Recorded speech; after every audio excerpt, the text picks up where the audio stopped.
नमस्कार, मी राहुल कुलकर्णी. महाराष्ट्र राज्याचे मुख्यमंत्री श्री देवेंद्र फडणवीस यांचं बीड आणि परभणी या दोन्ही घटना संदर्भातलं निवेदन सभागृहामध्ये आत्ताच संपलं. 2 मिनिट झाली आणि त्याच्यानंतर त्यांनी अत्यंत सुस्पष्ट शब्दामध्ये काही गोष्टींचा उहापोह केला, काही गोष्टी रेकॉर्डवरती आणल्या. जसं की दिवंगत संतोष देशमुख यांना हे जे 56 ठिकाणी मारहाण करण्यात आलेली आहे त्याच्यामध्ये वायरचा वापर केला होता आणि दुर्दैवाने त्यांना गाडीमध्येच इतकी मारहाण झाली की त्यात त्यांचा मृत्यू झाला. आता हा नवा तपशील आहे, तसा म्हणजे थेट मुख्यमंत्र्यांनी सभागृहात सांगितलेला. आणि मुख्यमंत्र्यांनी नवे नवे खुलासे करत असताना प्रशासनाच्या काय चुका झाल्यात हे निसंदिग्धपणे सांगितलं. पण त्याचबरोबर महाजन नावाच्या पोलीस अधिकाऱ्याचं जे काम आहे त्याला योग्य तो न्याय दिला, म्हणजे पोलीस प्रशासनामध्ये हा चुकीचा संदेश जाणार नाही हेही त्यांनी बघितलं. जसं बीडच्या जिल्हा पोलीस अधीक्षकाची त्यांनी सभागृहामध्ये घोषणा करून बदली केली, काही जणांच्या निलंबनासंदर्भातल्या कारवाई आपण सुरू करतो आहोत असं सांगितलं, मकोका आपण लावू आणि वाल्मिक कराड आणि ही जी सगळी मंडळी आहे त्यांच्या विरोधात कठोरात कठोर कारवाई करू. आणि त्याबरोबरच असं दिसतं आहे की ह्या सगळ्या प्रकरणामध्ये मकोका लावण्याबरोबरच स्पेशल टास्क फोर्स गठीत करण्याबरोबरच न्यायालयीन चौकशी सुद्धा करण्याचा निर्णय मुख्यमंत्र्यांनी घोषित केलाय. म्हणजे शासन म्हणून त्यांच्या हातामध्ये जे जे काही असतं ते सगळं आपण करतोय असं त्यांनी दाखवलं आणि हे आश्वासक आहे. आणि यातनं जी बीडची परिस्थिती आहे त्या बीडच्या परिस्थितीबद्दल जे सगळ्या महाराष्ट्राच्या मनात आहे की बीडची परिस्थिती बिकट आहे, कुणालाही वाटेल त्या पद्धतीनं बीडमध्ये कायदा आणि सुव्यवस्था राबवली जाते आणि कुणी काही म्हटलं तरी तिथले आजवरचे जे लोकप्रतिनिधी आहेत त्या सगळ्या लोकप्रतिनिधीची ती जबाबदारी आहे. आणि त्यातल्या त्यात अलीकडच्या काळातले जे पालकमंत्री आहेत त्यांची हे सुद्धा निसंदिग्धपणे त्यांनी सांगितलं, कारण आपण कोणाला तरी वाचवतो वगैरे. आता परभणीची घटना आणि बीडच्या घटनेचे सगळे संदर्भ जे मुख्यमंत्र्यांनी दिले त्याच्यानंतर सुद्धा 2 महत्वाच्या प्रश्नांची उकल होणं बाकी आहे. म्हणून आपण हा व्हिडिओ शेवटपर्यंत बघावा आणि अधिकात अधिक लोकांपर्यंत तो न्यावा. आधी परभणीमध्ये जी घटना घडली, जशी मी श्री प्रकाश आंबेडकर यांची मुलाखत केली, कारण ते एक जबाबदार व्यक्ती आहेत आणि सतत सामाजिक तणाव कमी करावा ह्या दृष्टीनं ते भूमिका घेतात असं माझं मनापासूनचं मत आहे. तर प्रकाश आंबेडकरांनी सुद्धा ज्या व्यक्तीनं हे कृत्य केलं तो मनोरुग्ण नाही, त्याला तो पिऊन आलेला होता आणि त्याला कोणी दारू दिली, 2 मराठा नेत्यांच्या वादातनं ते घडलंय वगैरे अशा पद्धतीचा भाव त्या मुलाखतीतनं व्यक्त केला. देवेंद्र फडणवीस यांनी निसंदिग्ध शब्दामध्ये सांगितलं की ज्या व्यक्तीनं भारतीय राज्यघटनेची डॉक्टर बाबासाहेब आंबेडकरांच्या हातामध्ये असलेली संविधा खाली पाडली, नासधूस केली, तो मनोरुग्ण आहे. 4 जणांच्या स्पेशलिस्ट डॉक्टरांनी त्या मनोरुग्णाची तपासणी केली आणि ते सिद्ध झालं. तो आधी पण त्याच्यावरती उपचार घेतच होता.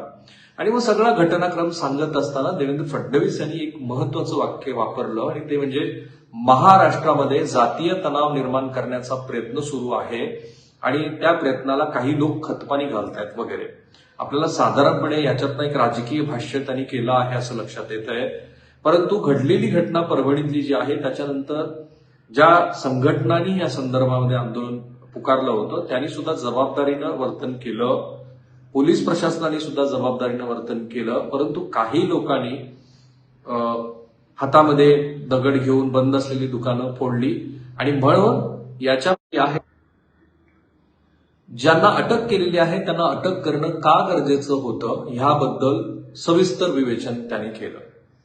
आणि मग दुर्दैवी 35 वर्षाच्या सूर्यवंशींचा जो मृत्यू घडला त्याला जशी इकडे संतोष देशमुखांच्या नातलगांना 10 लाखाची मदत दिली, मदत पुरेशी नाहीये, 10 लाख रुपये एखाद्या व्यक्तीचा जीव गेलाय हे स्वतः मुख्यमंत्र्यांनी सांगितलं. सूर्यवंशींच्याही कुटुंबाला 10 लाखाची मदत दिली.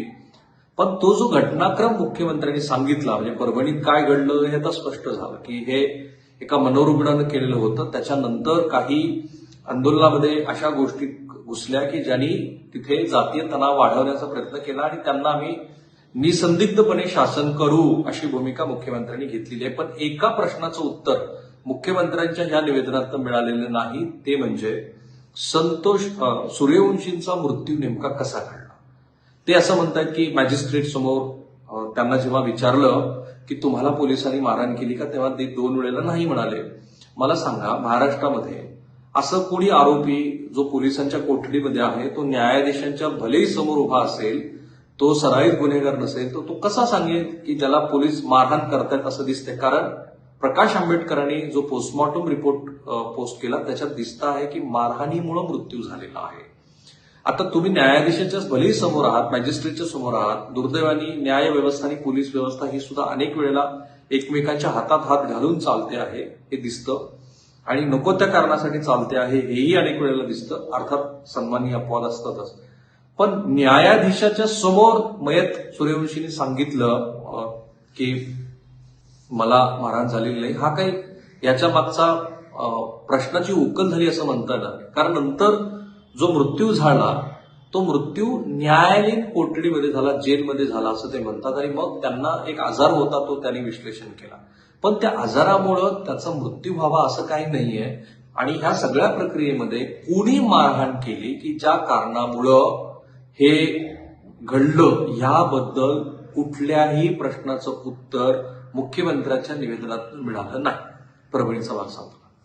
बीडमध्ये सगळा तपशीलवार घटनाक्रम त्यांनी सांगितला, घडलं कसं. काल जे म्हणाले होते की बीड हे गुंतवणूकच्या दृष्टीनं आणि एकूणच महाराष्ट्रातली सामाजिक परिस्थिती बीडबद्दल तर खास काळजी झाली आहे, त्यामुळं बीडबद्दल आपल्याला कठोर कारवाई करावी लागेल.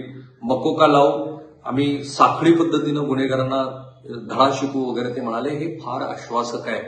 बीड बिहारच्या पुढे गेले. बिहार आणि उत्तर प्रदेशचे लोक उद्या म्हणतील की आम्हाला आमचा बीड झालाय का. हा संदर्भ आज मुख्यमंत्र्यांनी निसंदिग्ध शब्दामध्ये दिला आणि बीडचा परिस्थिती, बीडची बिघडलेली परिस्थिती कशी दुरुस्त करता येईल याबद्दलचे सगळे तपशीलवार विवेचन त्यांनी दिले. आणि मग त्या कंपनीनं जिथे गुंतवणूक केली होती त्या संदर्भात मलाच काम पाहिजे, माझ्या माणसाला तरी काम द्या, काम देणार नसाल तर तुम्ही मग खंडणी द्या. आणि ह्या सगळ्या गुन्हेगारी कृत्याला जे राजकीय पाठबळ आहे त्याचे सुद्धा संकेत देवेंद्र फडणवीस यांनी दिले. परंतु तरी सुद्धा ह्या प्रश्नाचं उत्तर आजच्या निवेदनात मिळालेलं नाही. आणि तो प्रश्न असा आहे की वाल्मिक कराड याला ज्या 2 कोटी रुपयाच्या खंडणीच्या प्रकरणामध्ये गुन्हा दाखल झाला, तर दिसतं असं आहे की वाल्मिक कराड आणि चाटे जो आता दुर्दैवी संतोष देशमुखांच्या खुनातल्या प्रकरणातला आरोपी आहे, या दोघांमध्ये बोलणं झालेलं आहे. घटनाच तशी घडत गेलेली आहे की त्यांनी खंडणी मागितली, मग ती वाल्मिक कराडच्या फोनवरून संबंधित अधिकाऱ्यांना ती फोन जोडून देऊन ती धमकी दिली, जिवे मारण्याच्या धमक्या दिल्या. आता या सगळ्या प्रकरणामध्ये मुख्यमंत्र्यांनी, अर्थात प्राथमिक पातळीवरती ही चौकशी आहे म्हणून आपला आग्रह असू शकत नाही, पण तरी या दोनही घटनेमध्ये वाल्मिक कराडचा संतोष देशमुख यांच्या खून प्रकरणातला सहभाग काय याबद्दल अजूनही चौकशी सुरू आहे. 12 तारखेला ही पहिला गुन्हा दाखल झाला, त्यानंतर दुर्दैवाने संतोष देशमुख यांची हत्या झाली. एवढ्या दिवसामध्ये निसंदिग्धपणे पोलिसांच्या प्राथमिक तपासामध्ये हे येणं अपेक्षित होतं की वाल्मिक कराडचा संतोष देशमुख यांच्या खून प्रकरणाशी थेट संबंध आहे की नाही. अर्थात न्यायालयीन प्रक्रियेमध्ये आत्ता इमोशन्सवरती वाहून जाऊन आपण लगोलगच त्याला आरोपी करा असं म्हणणं योग्य नाही, पण तरी हिंट द्यायला हवी होती.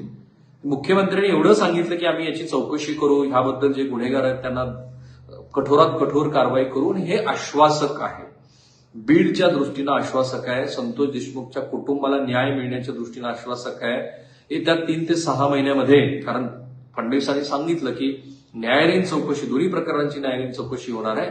आणि बाय द वे, न्यायालयीन कोठडीमध्ये जेव्हा एखाद्या आरोपीचा मृत्यू होतो तेव्हा त्याची न्यायालयीन चौकशी होते, पण संतोष देशमुखच्या प्रकरणामध्ये ही वाढीवची गोष्ट राज्य सरकारने केलेली आहे की त्याच्यामध्ये एसआयटी पण असेल आणि न्यायालयीन चौकशी पण होईल. त्यामुळे दुहेरी तपास होईल. रेग्युलर तपास जे पोलीस करत असतात तो आता इथे संपला. आता या सगळ्या प्रकरणामध्ये वाल्मिक कराड हे जे व्यक्तिमत्व आहे ते व्यक्तिमत्व धनंजय मुंडे यांच्या खूप जवळचं आहे.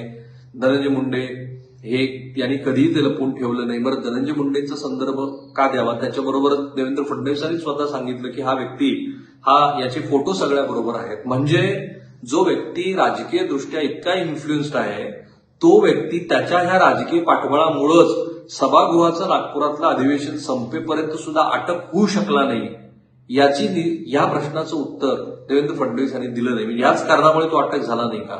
खरं तर एवढा वेळ महाराष्ट्र पोलिसांना लागायचं काहीच कारण नव्हतं. सभागृहामध्ये निवेदन संपल्यानंतर आता कदाचित त्याच्या अटकेची कारवाई होईल असं बीडचे आमदार क्षीरसागरांनी म्हटलंच होतं की त्याला सभागृह संपेपर्यंत अटक करा, तसं काही झालेलं नाही. पण आता ह्या सगळ्या गोष्टीनंतर एक व्यवस्थित असं सरकारनं निवेदन दिल्यानंतर एक आपण निश्चित म्हणू शकतो की सरकारी पातळीवरती जेवढी म्हणून यंत्रणा अस्तित्वात आहे, मग न्यायालयीन असेल, पोलीस प्रशासनाचे असेल, त्या सगळ्यांचा वापर करून निश्चित मुदतीमध्ये हे प्रकरण तपासाला येऊन मार्गी लागेल असं निसंदिग्ध शब्दामध्ये सांगितल्यानंतर सुद्धा या दोन प्रश्नाची उत्तरं मात्र देवेंद्र फडणवीस यांनी दिली नाहीत. एक म्हणजे परभणीतल्या दुर्दैवी घटनेमधला तो जो मयत आहे त्याचा मृत्यू नेमका कसा घडला आणि वाल्मिक कराड ह्या संतोष देशमुख यांच्या हत्येशी असलेला जो थेट संबंध आहे किंवा वाल्मिक कराडाला अजूनही अटक का होत नाहीये याबद्दल थांबूया आपण इथे. या घटनेचे प्रत्येक बारीक सारीक तपशील आम्ही सतत मांडत आहोत. दरवेळेला ते मीच करावं असं नाही, माझेही सहकार्य असतात. मी मधल्या काळामध्ये दिल्ली आणि भागामध्ये बराच ऍक्टिव्ह होतो, पण ह्या प्रकरणातले प्रत्येक धागेदोरे हे तुमच्यापर्यंत पोहोचले. बाय द वे, महाराष्ट्राला पहिल्यांदा आम्ही पोस्टमॉर्टमचे डिटेल्स इतके तपशिलात सांगितले